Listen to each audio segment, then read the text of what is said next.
Shalom mes frères, shalom mes sœurs, dans le nom de Jésus-Christ de Nazareth.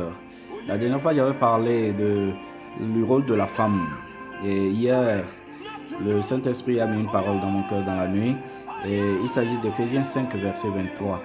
L'homme est le chef de la femme comme Christ est le chef de l'Église. Et quand j'entendais cette parole, je suis tellement content parce que je me vois placé à une hauteur. Je me vois donner une autorité par Dieu. Mais ce que nous oublions, il y a un mot-clé, comme. Le comme peut se remplacer par de la même façon que, de la même manière que, au même titre que. Est-ce que nous faisons cette comparaison? Christ, le chef de l'Église, qu'est-ce que Christ a fait pour l'Église et qu'est-ce que toi tu fais pour ta femme ou ta famille, par extension tes enfants? C'est la question que je me suis posée par le biais du Saint-Esprit. J'ai vu que Christ, il a aimé sans retenue, il a aimé l'Église. Christ, il a donné sa vie pour l'Église. Christ, il a pardonné l'Église. Christ, il a été humble par rapport à l'Église. Christ, malgré tout ce que l'Église fait, il est toujours là. Christ, il donne de direction. Christ, il prie le Père pour l'Église. Il est toujours présent. Christ, il ne se fâche pas contre l'Église. Christ, il est toujours vivant au sein de l'Église. Christ, il fortifie l'Église. Christ, il bénit l'Église. Homme, que fais-tu? À ta femme, par extension tes enfants. Donc voilà un peu cette comparaison que nous devons faire. Tu as beaucoup de rôles à jouer. Il ne s'agit pas simplement de prendre l'autorité. Il ne s'agit pas seulement de vivre le titre, mais il y a des rôles à jouer. Qu'est-ce que tu fais pour ta famille? Qu'est-ce que tu fais pour tes enfants?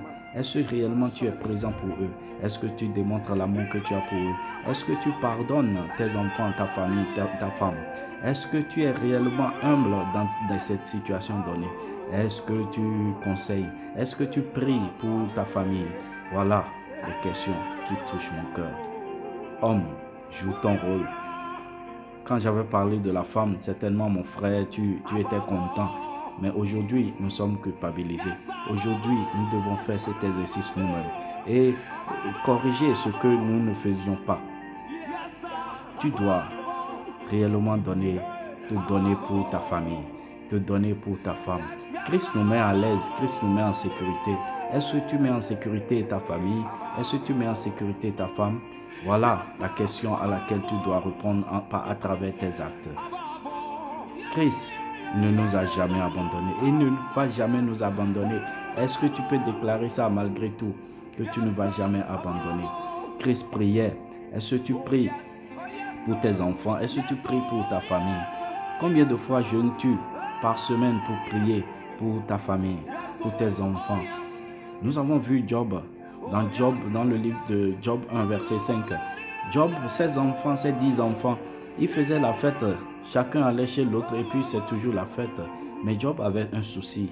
Son souci n'est pas de se concentrer sur les enfants, de vouloir les éduquer à sa façon, mais son souci est d'aller faire des sacrifices pour demander le pardon des péchés pour ses enfants. Job 1, verset 5.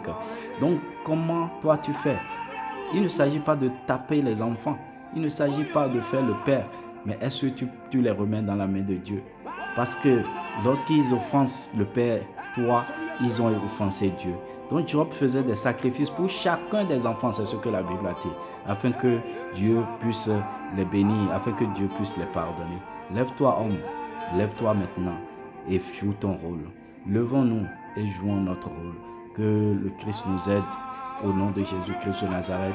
Sois béni, sois élevé et que le Saint-Esprit t'accompagne dans l'accomplissement de ton rôle.